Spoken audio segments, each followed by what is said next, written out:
民法典让法律 easy 点，让烦恼少一点。老板，你有没有认识比较厉害的会计师还是律师啊？有啊，那怎么了吗？就是我那个未婚夫嘛，他就是因为爷爷之前过世了嘛，对，然后爷爷的遗产就是由奶奶继承，奶奶因为生病也过世了，可是他们就是下面的小孩啊，爸爸跟他们孙子要继承的时候，发现竟然要缴非常庞大的遗产税，啊？你们当时都没有做遗产规划吗？就是很自然，就是爷爷就给奶奶，然后奶奶就再给小孩这样子。但是爷爷过世，应该是奶奶跟小孩都有继承啊，你们全部都是奶奶继承。对啊，因为那时候爸爸就想说，就都给奶奶。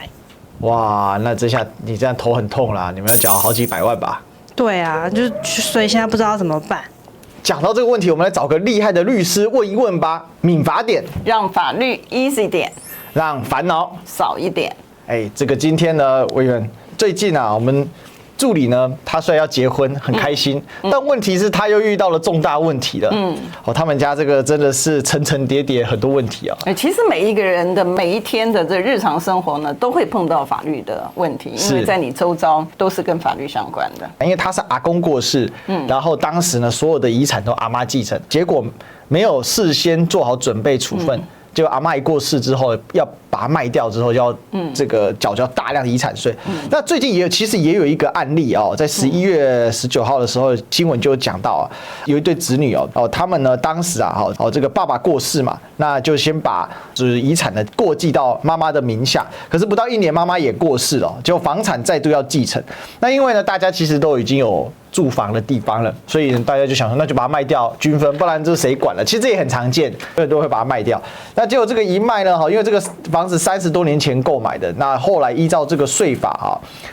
增值了非常的多那最后父亲过世的时候，本来是要由子女来直接继承，但是呢，先给了妈妈继承那最终可能本来要课这个重税因为未满1年级出售要课45%的税率，所以这个状况好像其实还蛮常见的呀。对，一般的人，除非他知道法律的话，他们的这个安排其实也是蛮正常的，因为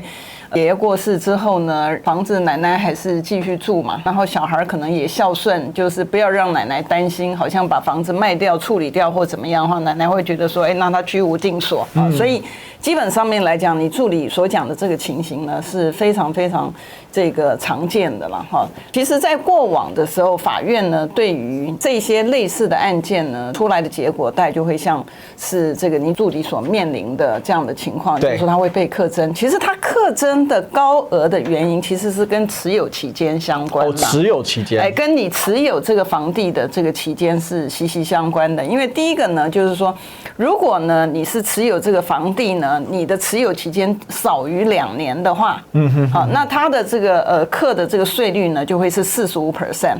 这么贵啊？对，那如果说你持有期间呢是在2年跟5年当中的话，它的税率就变成30%。那如果说你持有的期间超过5年，它就变成20%。你超过10年的话，它就变成15%。所以它从45、30、20、15，还有个阶梯降税的过程。对，所以它的目的是在哪里？你持有的期间越长，就表示你其实并不是像投资客或者是其他，所以你的这个税率呢，它就会递减，越长的话它递减。那如果是你是自住的话，它就是10%。所以它的重点是在于，如果说你可以跟这个被继承人，我们说往生者他是被继承的被继承人跟继承人呢，他的这个持有的期间是可以接续计算的话，那你一旦超过10年的话，你的税率就当场从45%你就降到15%了，所以这个税率就差很多。所以如果是100万的话，那你的45，那你就45万；那如果说你是15的话，那你就是15万。所以你会变成这个差异性相当大。那更何况这个房产呢，它通常来讲，它不会是只有我们讲100万嘛。如果说你这个1000万的这个房产的话，然后呢，你如果是按照刚才你助理讲的这个模式，或者是媒体报道的这个模式来讲的话，你想想看，45% 一课上去之后，哇，如果是1000万的话，它就变成450万。它是用总价去核课。对，哇，那45%，那等于完蛋了，就不可以有任何利润啊。对，因为在讲到总价之前呢，我们还要讲说，其实法条的这个规定哈，在过往哈跟在现在它的核科的方式是不一样的。以前这个土地的部分呢，是按照土地的这个公告的这个现值去科，然后呢，你的这个房屋是按照它房屋的它当时现况啊，它的现值去科的。所以那以前常常有不同的是税务规划的时候，他会把这个主要的这个钱呢，房子跟土地呢，他会把很多的钱呢，价值是在土地上面，对，然后房子的部分很少，所以让它科起来的这个金额呢会小。那现在这一套呢，其实基本上来讲已经不管用，因为税源稽征机关也已经知道。但是回到我们今天讲这个案例，因为不要把税的东西讲得太复杂，因为税的部分呢，它是一环接一环的。如果你去把别的地方讲的很复杂的时候，这个时候可能这个我担心观众朋友并不能够真的了解这个案例的重点是在讲说，到底继承人跟被继承之间的持有期间可不可以累积计算？这是个关键。对，如果这个房地的这个持有期间是一个合并计算的话，那基本上面来讲呢，它就会在这个持有期间呢，因为它已经超过10年，所以它可以用15%。那如果说呢，它这个房子呢是它自住的一个情况之下呢，那当然按照法条的规定呢，它前面还有一个就是说，你在这计算的时候，这个钱呢超过400万的部分才按照10% 计算，所以它又是不同的这个税率。所以第一个税率比较低，另外第二个呢，它有一个免税的一个金额在。所以如果碰到这个有继承的问题的时候呢，对于这个税务的方面呢，其实会建议就是说，在办理这个继承之前，还是跟律师还有这个会计师呢，其实先讨论一下。我还是要补充说明一下哈，就是说。其实这个是因为今年哈，在112年11月的时候，财政部哈，它有公布一个这个行政命令的关系了哈，因为在这个行政命令里面呢，他就很明白的讲说，其实呢，这个持有的期间它是可以合并计算的。在这个行政命令公布之前，其实按照法院的这个判决哈。到目前为止，法院的判决呢，原则上面来讲，他还是认为你持有期间呢，它是按照你个人的持有期间，而不能够累积。那问题是出在哪里啊？就是怎么样是可以累积，怎么样才是个人的部分？好，因为原来法条哈，它虽然有讲说，你是可以合并计算，可是像你的案子里面，它是连续哦。对，因为它是先给奶奶，奶奶完之后，然后再给。这个小孩嘛，他那个是就是连续的一个，它并不是单次性的，所以呢，在这样的情况之下呢，法院原来的他的解释是认为，就是说你这个连续的这个情形呢，你是不能够合并的，因为你不是只有单一的一次的这个继承，你是连续的。但是呢，从这个财政部他公布了这个法令，他认为就是说，继承人来讲他不公平。我们也知道财政部为什么会突然有这样子的一个。善心善举，不得而知啊，是不是有什么样子的？达官显贵遇到这个问题，赶快修法这样子。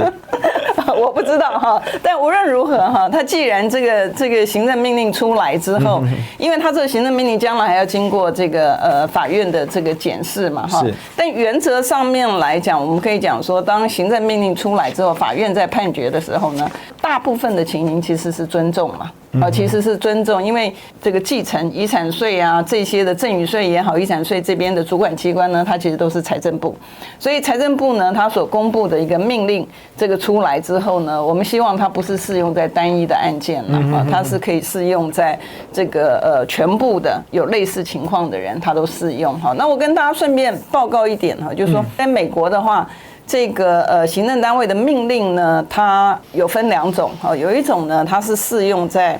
所有的人身上，它的标准就是适用。然后另外一种呢，它叫做 private ruling 就是私下的这个 ruling。那它那个 ruling 呢，只有在你在个案，因为美国它是这样子，如果你对于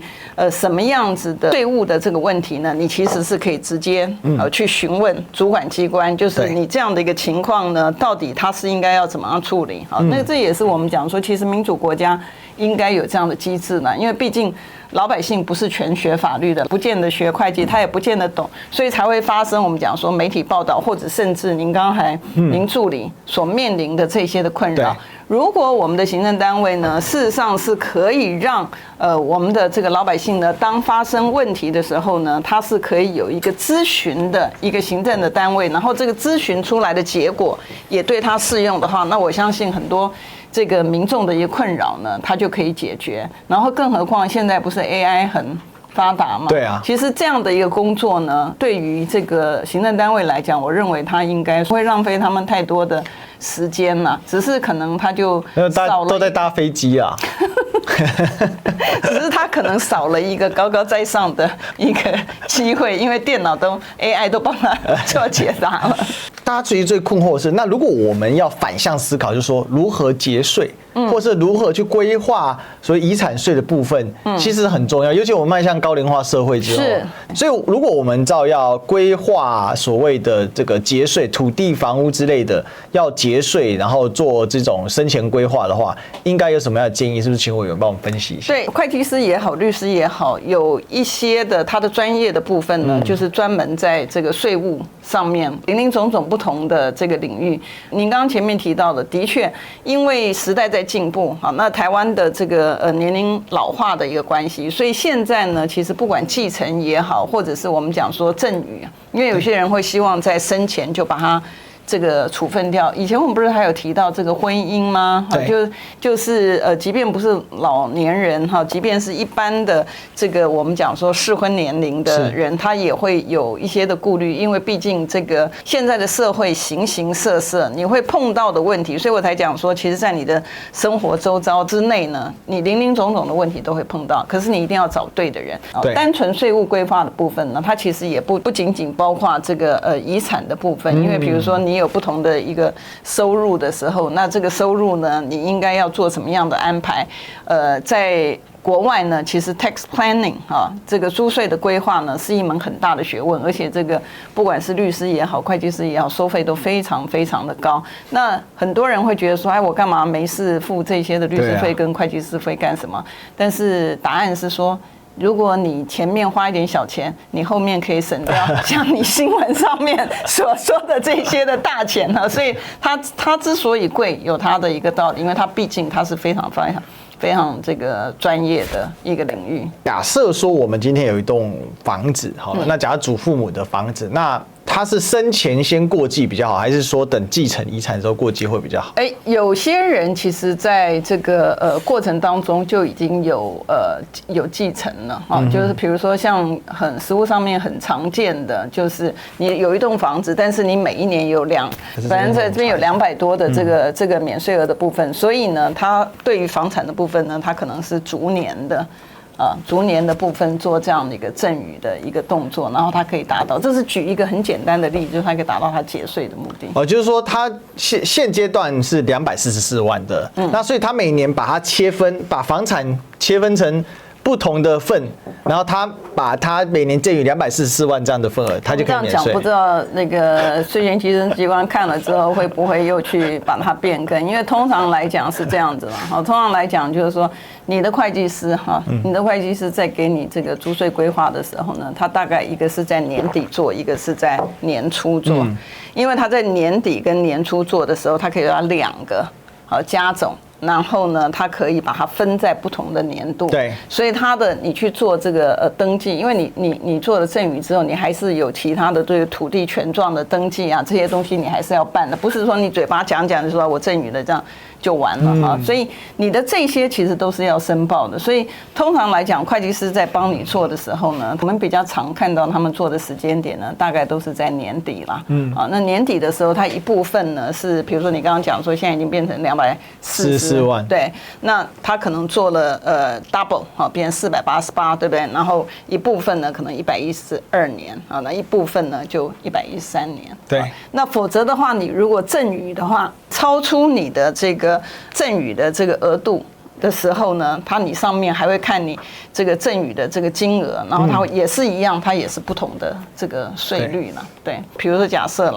你244万，然后你的那个房子，如果它不是分次，它是一次给你，假设这个房子呢是比如说假设3000万，3000万它比例可能就更高，我们不要算3000万，我们就算它是2500加上244万，就是2750万，好，如果你这房子是2700万的话，然后呢，你244万，啊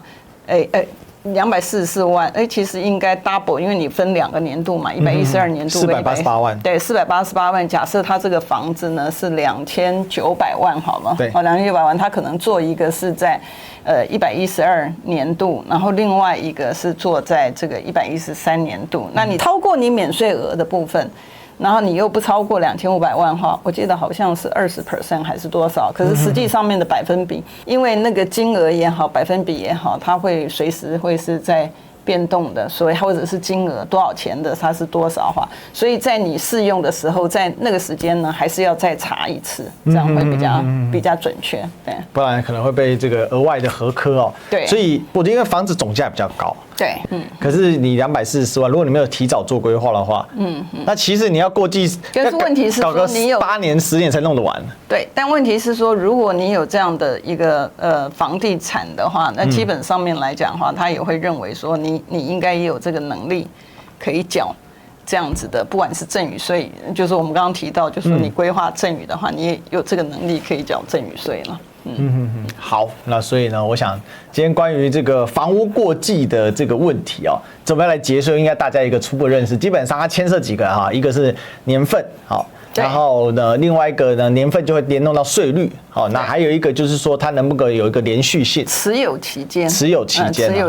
然后呢，当然现在已经大家知道，就通常法院的判决的部分呢，它是不让你能够合并计算。那为什么它不让你合并计算呢？是因为法条所得税法呢14.4条。第4项的规定呢，它法条上面是讲说，被继承人跟继承人他的持有期间，它是可以合并计算了。那我们刚刚前面提到的这个行政命令的部分是讲说，你可以把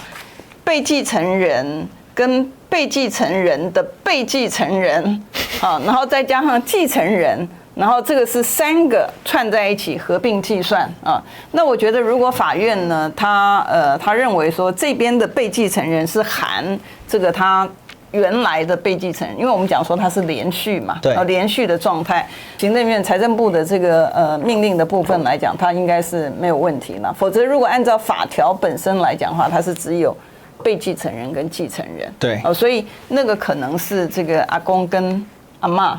啊。的那个部分，如果他没有科的话，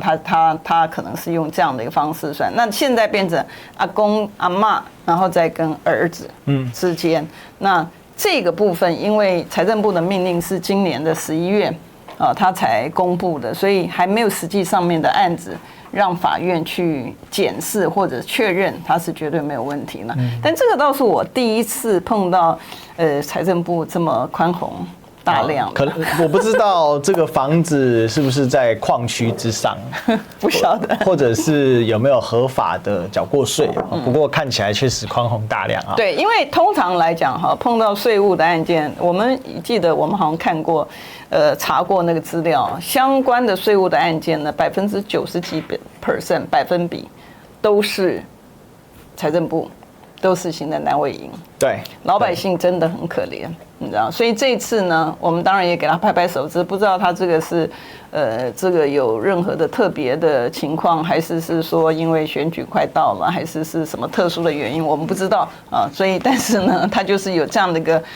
案例存在，这个是可以提供大家做参考的。好，这个其实听起来还是觉得有点荒唐。对，但是我们还是觉得，在这边也呼应观众朋友，虽然有财政部的这个行政命令在，但大家记得啊，以后碰到类似的情形，不要去以身试法啦，然后再去讲说我去打一个胜诉判决出来，花了律师钱可能不止了。